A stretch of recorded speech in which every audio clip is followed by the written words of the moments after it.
Dewa Obat Terkuat. Bab 285. Dia mempertahankan sikap yang sangat tinggi. Pergi ke perusahaan Nan Sanshi sendirian berbeda dengan Nan Sanshi yang datang kepadanya. Alasan kenapa dia memilih pergi ke Nan Sanshi dulu adalah karena dia menyimpulkan bahwa Nan Sanshi tidak akan setuju bahkan akan marah dan mengusir mereka. Orang-orang di lingkaran bawah tanah seperti ini semuanya memiliki kebajikan yang sama dan hati mereka setinggi langit, tapi apa gunanya? Di mata keluarga yang benar-benar kaya ini, mereka hanyalah alat. Dia yakin setelah Nan Sanshi tenang, dia akan menyesal menolaknya dan akan mengambil inisiatif untuk datang dan mendapatkan kesempatan terakhir. Pada saat ini, kondisi negosiasi akan berbeda. Saat meninggalkan perusahaan Nan Sanshi, Zheng Yun telah mengingatkan Nan Sanshi, dan sekaranglah waktunya untuk mendapatkan uang. Zheng Yun duduk di sana, dan orang lain tidak berkata apa-apa. Mereka jelas terkesan oleh Zheng Yun, dan mata mereka penuh kekaguman dan kekaguman. Dong dong dong. Di luar, terdengar ketukan di pintu, dan bawahannya segera membuka pintu dan masuk. Tuan Zheng, Presiden Nan ada di sini. Suara langkah kaki terdengar, dan Nan Sanshi, yang mengenakan jaket besar, melangkah masuk. Dia memiliki temperamen yang luar biasa, dan ekspresi wajahnya tidak terlihat seperti dia menundukkan kepalanya. Zheng Yun sedikit mengernyit, sepertinya segalanya sedikit berbeda dari yang dia pikirkan. Tuan Nan, apakah Anda mengerti? Zheng Yun tidak berniat untuk bangun. Dia mengangkat kepalanya dan melirik ke arah Nan Sanshi yang masuk.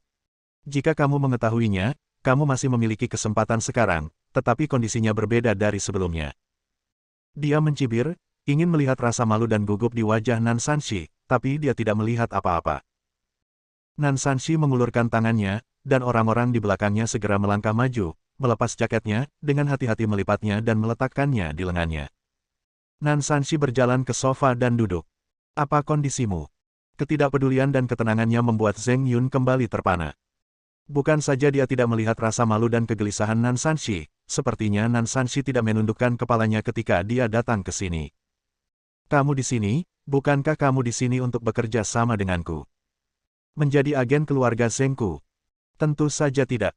Nan Sanshi menggelengkan kepalanya, Tuan Zheng, ingatanmu tidak terlalu bagus. Bukankah aku baru saja menolakmu di perusahaanku? Kemudian apa yang kamu lakukan? Zheng Yun segera berdiri, sedikit marah.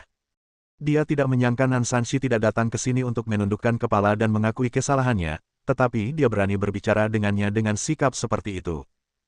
Sudah kubilang, jika kamu melewatkan kesempatan ini, kamu akan kehilangannya. Situasinya sudah berubah. Percuma kau memohon padaku lagi. Zheng Yun menatap, seolah-olah dia mengendalikan hidup dan mati Nan Sanshi, kuat dan mendominasi. Mereka yang berteriak seringkali adalah orang-orang dengan sedikit kekuatan. Anjing yang tidak berteriak adalah mereka yang paling keras menggigit. Tuan Zheng, jangan terlalu bersemangat. Nan Sanshi tersenyum, melambaikan tangannya, dan memberi isyarat agar Zheng Yun duduk. Aku di sini bukan untuk bekerja sama denganmu, aku hanya ingin memberitahumu sesuatu. Apa? Zheng Yun menyipitkan matanya, wajahnya dipenuhi rasa dingin. Ini benar-benar berbeda dari rencananya. Jika Nan Sanshi tidak datang memohon padanya, itu berarti rencananya telah gagal. Saat kamu kembali ke utara, kamu pasti akan dihukum oleh kepala keluarga. Saya hanya ingin memberitahu Tuan Zheng. Nan Sanshi berkata, ibu kota provinsi ini adalah wilayah kami, dan kami yang memutuskan. Mendengar ini, wajah Zheng Yun menjadi semakin jelek. Tidak peduli siapa Anda, apakah Anda berasal dari utara atau dimanapun Anda berada, meskipun saya adalah Raja Surga, jika Anda ingin menimbulkan kekacauan di ibu kota provinsi, itu tidak akan berhasil. Nada suara Nan Sanshi sangat keras. Dia menatap Zheng Yun, melihat wajah Zheng Yun berangsur-angsur membiru dan hitam. Tanpa ampun, saya di sini hari ini untuk memberitahu Anda hal ini, apakah Anda mengerti? Aku mengerti. Pergi sekarang. Sudah terlambat dan kamu tidak akan bisa pergi. Setelah mengatakan itu, Nan Sanshi berdiri, dan orang-orang di belakangnya segera mengenakan jaketnya lagi, berbalik dan pergi, sangat dingin dan tidak terkendali, tanpa kecerobohan. Orang yang percaya diri berbicara dan bertindak dengan sangat rapi. Bahkan bawahan Nan Sanshi merasakan darah mereka mendidih. Mereka belum pernah melihat sisi Nan Sanshi yang begitu mendominasi. Pintu kamar hotel masih terbuka, dan Nan Sanshi telah membawa orang-orang pergi, tapi apa yang baru saja dia katakan masih terngiang di telinga Zheng Yun. Ledakan. Zheng Yun mengambil cangkir teh di atas meja dan melemparkannya ke tanah. Dia sangat marah, ini tidak masuk akal. Ini tidak masuk akal. Dia sangat berani. Dia berani berbicara kepadaku seperti ini, dan dia tidak berani menganggap serius keluarga Zheng. Wajahnya hijau dan hitam, lebih jelek dari memakan bangkai tikus. Dia tidak pernah membayangkan Nan Sanshi datang ke pintu untuk mengancamnya dan mengusirnya dari ibu kota provinsi. Sombong sekali. Nan Sanshi sangat gila. Dari mana dia berani mengatakan hal seperti itu? Apakah Anda mengabaikan keluarga di utara? Apa yang harus kita lakukan sekarang? Orang-orang lainnya, melihat ke arah Zheng Yun, juga tidak menyangka akan menjadi seperti ini. Dia tidak hanya gagal menyelesaikan tugas yang diberikan oleh pemimpin keluarga dan mengambil alih lingkaran bawah tanah ibu kota provinsi terlebih dahulu, yang sekarang bagus, tetapi dia juga diancam oleh Nan Sanshi dan diusir dari ibu kota provinsi. Jika berita ini menyebar ke utara, wajah keluarga Zheng mereka akan sangat malu. Aku belum akan pergi. Zheng Yun mencibir, matanya penuh kegilaan. Kamu lihat, apakah Nan Sanshi berani menyerang kita? Jika dia tidak ingin menjadi anjing bagi keluarga Zheng kita, lalu apa salahnya kita mendukung orang lain? Dia hanyalah agen, hanya alat. Karena Nan Sanshi tidak tahu bagaimana mengungkapkan rasa terima kasihnya, dan dia menolak minum anggur sebagai hukuman, maka jangan salahkan diri Anda sendiri karena kejam. Masih mengancam diri sendiri. Zheng Yun bahkan tertawa dengan marah. Nan Sanshi tidak tahu berapa beratnya. Hati-hati. Baru saja terjadi kekacauan di ibu kota provinsi ini. Bahkan Fu Yu dan Hu Yidao pun terbunuh. Tidak sesederhana itu. Seseorang mengingatkan Zheng Yun, jangan menambah masalah pada kepala keluarga. Diam. Semakin Zheng Yun memikirkannya, dia menjadi semakin marah. Apakah saya yang bertanggung jawab, atau Anda? Apakah Anda ingin mengajari saya cara melakukan sesuatu? Setelah dimarahi beberapa saat, tidak ada yang berani berbicara lagi. Mereka juga tahu bahwa waktunya tidak banyak. Begitu orang-orang dari keluarga lain tiba, lingkaran bawah tanah di ibu kota provinsi akan kembali kacau. Akan sulit bagi keluarga Zheng untuk terlibat. Bagaimanapun, di utara, keluarga Zheng hanya dapat dianggap sebagai keluarga kelas 3, dan masih ada garis tipis antara keluarga tersebut dan keluarga kelas 2. Selama Anda bisa mendapatkan sumber daya dari ibu kota provinsi, bergabung dengan keluarga kelas 2 adalah hal yang pasti. Untuk hal sepenting itu, Anda hanya bisa sukses dan tidak gagal. Zheng Yun menarik napas dalam-dalam untuk menenangkan diri, tapi dia tidak bisa menahan amarah yang disebabkan oleh Nan Sanshi. Dia merasa tersinggung, atau oleh orang kecil seperti Nan Sanshi, yang sama sekali tidak dia sukai. Jika dia tidak mengatakan ini, bagaimana mungkin Zheng Yun punya wajah untuk kembali ke keluarga Zheng? Mereka yang mengikutiku akan makmur, dan mereka yang melawanku akan binasa. Zheng Yundao berkata, karena kamu tidak menaatiku, maka matilah. Bab 286.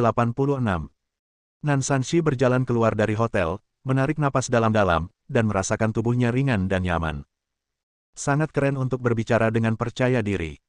Apalagi melihat wajah marah Zheng Yun, bagaimana dengan kekuatan dari utara?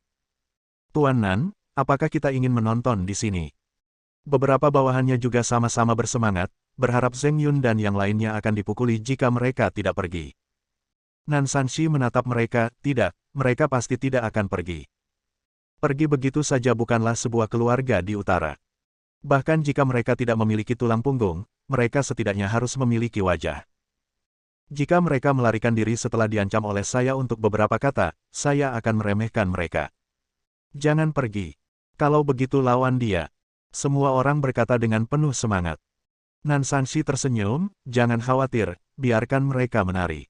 Beritahu saja saudara-saudara yang lain untuk bersiap. Ya, Nan Sanshi tidak khawatir sekarang, sama sekali tidak khawatir. Dia berharap Zheng Yun dan yang lainnya akan membuat masalah di ibu kota provinsi jika mereka tidak pergi. Aku memintamu untuk mengaturnya. Apakah kamu sudah mengaturnya? Sudah diatur, hotel terbaik. Nan Sanshi mengangguk, Lin Yi tiba di ibu kota provinsi, dan hari ini dia diberi kesempatan. Sebagai tuan rumah ibu kota provinsi, Lin Yi perlu mentraktirnya makan.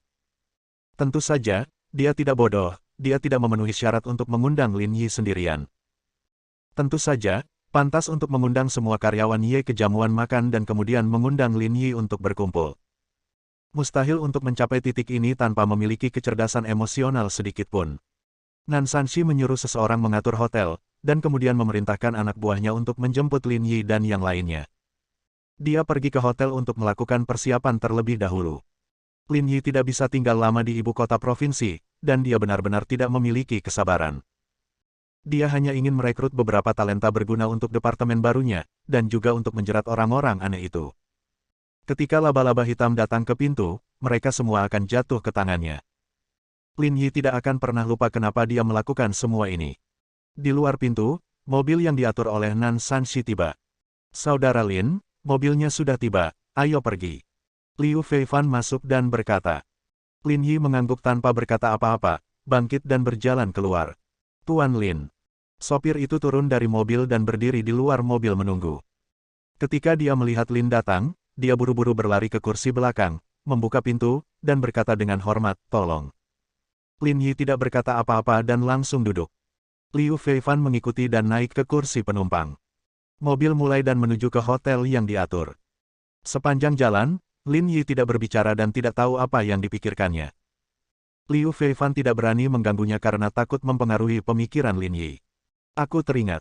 Lin Yi tiba-tiba berbicara, dan Liu Feifan serta pengemudinya menoleh pada saat yang sama. Mengapa kamu menoleh saat mengemudi? Ya, Tuan Lin, saya salah. Sopir itu sibuk dan berbalik. Saya ingat ada kue kepingan salju yang enak di ibu kota provinsi. Apakah di selatan kota? Liu Feifan menggelengkan kepalanya, dia tidak tahu. Dia tahu sesuatu tentang ibu kota provinsi, tetapi semuanya adalah perkebunan bunga. Dia biasa datang ke ibu kota provinsi untuk bermain renyah. Tuan Lin, memang ada restoran ini, restoran yang sudah lama berdiri, terletak di No. 61, Jalan Chengnan Barat. Sopir itu berkata, saya tinggal di dekat sini. Oh, kebetulan sekali. Lin Yi tertawa, kalau begitu bawa aku ke sana untuk membeli beberapa. Aku ingin mengambilnya kembali. Sopir itu ragu-ragu. Tuan Lin, bagaimana kalau saya mengantar Anda ke hotel lalu membelikannya untuk Anda? Apakah menurut Anda tidak apa-apa? Lin Yi adalah tokoh besar yang dipandu Nan Sanshi hari ini. Bawahan mereka masih mengetahuinya, tetapi mereka tidak berani melewatkan pengaturan Nan Sanshi. Oke, kalau begitu silakan melakukan perjalanan. Tidak masalah, tidak masalah.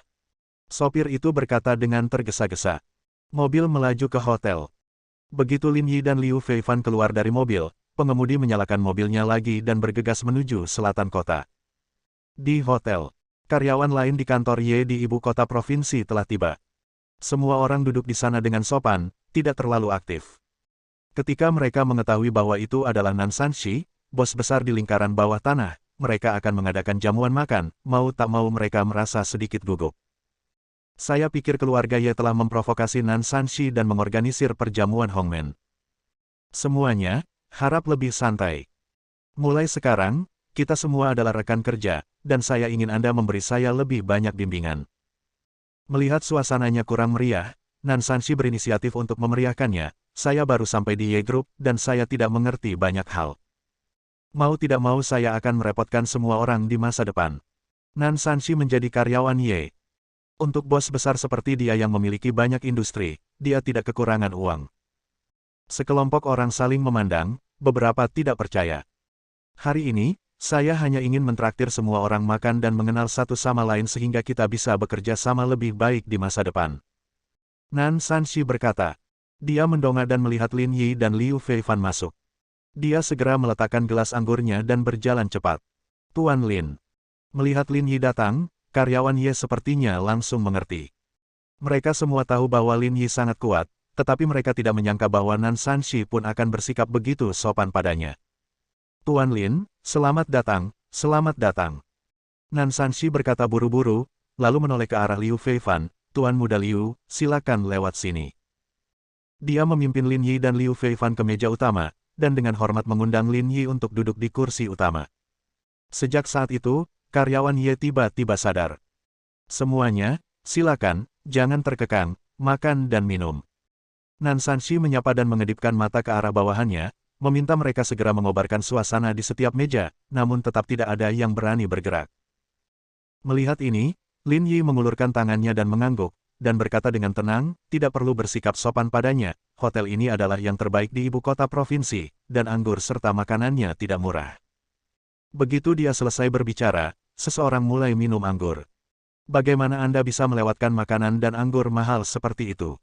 Suasana segera menjadi hidup. Ada anggur dan makanan, beberapa orang menyombongkan diri, yang lain mendengarkan dengan penuh perhatian, dan mereka bahkan mengangkat botol mereka dengan kagum untuk bersulang, dan seluruh aula menjadi hidup. Di meja utama, Lin Yi tidak berkata apa-apa, dan yang lainnya masih gemetar, duduk tegak seperti siswa sekolah dasar. Masalah terpecahkan. Lin Yi mengambilnya secara alami. Dia mengambil sumpit dan bertanya, melihatmu, sepertinya kamu belum menyelesaikannya. Ya, orang-orang itu belum pergi. Mereka tidak mau mendengarkanku. Lagi pula, di mata mereka, aku hanyalah seekor anjing. Nan Sanshi berkata jujur. Sekalipun itu seekor anjing, ia hanya ingin menjadi anjing Lin Yi, setidaknya ia masih memiliki martabat dan dapat bertahan hidup. Siapa? Keluarga Zeng Utara. Nan Sanshi berkata, saya meminta seseorang untuk memeriksanya. Ini dianggap sebagai keluarga kelas 3 di utara, tapi masih jauh dari keluarga kelas 2. Keluarga Zeng. Lin Yi mengerutkan kening. Melihat reaksinya, Nan Sanshi merasa terkejut. Dia telah mengeluarkan semua kata-katanya. Jika Lin Yi tidak mampu menyinggung perasaannya, semuanya akan berakhir. Belum dengar. Tanpa diduga, Lin Yi menggelengkan kepalanya dengan ekspresi jijik. Keluarga macam apa yang sekarang berani mengatakan bahwa mereka berasal dari utara? Bersambung.